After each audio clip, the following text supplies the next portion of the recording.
అందరికీ నమస్కారం। ఈ రోజు గౌరవ ముఖ్యమంత్రి జగన్మోహన్ రెడ్డి గారి విజయవాడ రోడ్ షోలో ఆయన మీద రాళ్ళు రువ్వి ఆయనకి గాయాలపాలు చేసినటువంటి ఘటన మనందరం కూడా చూసాం। ఈ ఘటనని తీవ్రంగా వైఎస్ఆర్ కాంగ్రెస్ పార్టీ నాయకత్వం, రాష్ట్ర వ్యాప్తంగా ఉన్నటువంటి వైఎస్ఆర్ కాంగ్రెస్ పార్టీ కార్యకర్తలు, అభిమానులు, ప్రపంచవ్యాప్తంగా ఉన్నటువంటి జగన్మోహన్ రెడ్డి గారి అభిమానులు అందరం కూడా తీవ్రంగా ఖండిస్తూ చంద్రబాబు నాయుడు ఇప్పటికన్నా ఇటువంటి పాతకాలపు రాజకీయాలు, ఫ్యాక్షన్ రాజకీయాలు, ఇటువంటి దాడులు చేస్తే జగన్మోహన్ రెడ్డి గారు భయపడతారు, వైఎస్ఆర్ కాంగ్రెస్ పార్టీ నాయకత్వం భయపడుతుందని చెప్పి అనుకుంటే వారి అమాయకత్వం।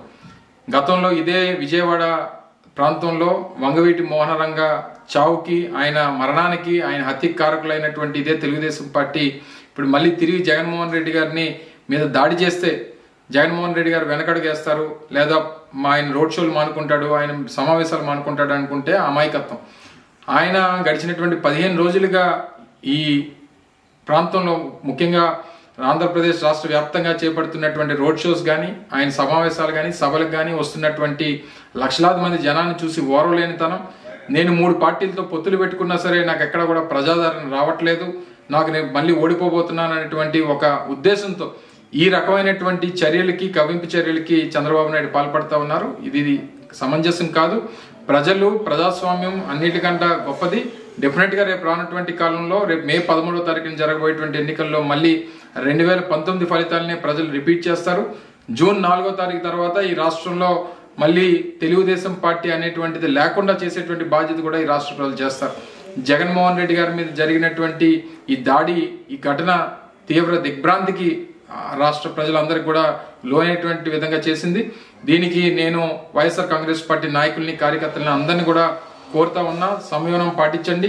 డెఫినెట్గా చట్టం తన పని తాను చేసుకుంటూ వెళ్తుంది। డెఫినెట్గా దీని కారకులైనటువంటి ప్రతి ఒక్కరిని శిక్షించేటువంటి బాధ్యత తీసుకుంటాం।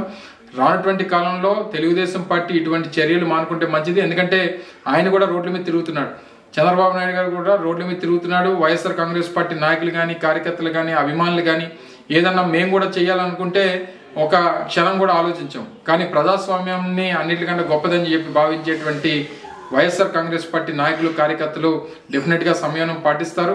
ఈ ఘటనని తీవ్రంగా ఖండిస్తూ రేపు రానటువంటి కాలంలో జగన్మోహన్ రెడ్డి గారి తాలూకా నాయకత్వాన్ని ఆశీర్వదించమని ప్రజలందరూ కూడా కోరుకుంటూ, ఆయన తాలూకా సిద్ధం సభలు కానీ, రోడ్ షోలు కానీ ఈ రకంగానే కొనసాగుతాయి। పెద్ద ఎత్తున ఇంకా లక్షలాది మంది ప్రజలు వస్తారు, రేపు మళ్ళీ వైఎస్ఆర్ కాంగ్రెస్ పార్టీని ఆశీర్వదిస్తారని చెప్పి బలంగా నమ్ముతూ ఈ జరిగినటువంటి ఘటనని మరొకసారి రాష్ట్ర వైఎస్ఆర్ కాంగ్రెస్ పార్టీ ప్రజలు, కార్యకర్తలు, నాయకులు, అభిమానులు అందరం కూడా తీవ్రంగా ఖండిస్తా ఉన్నాం।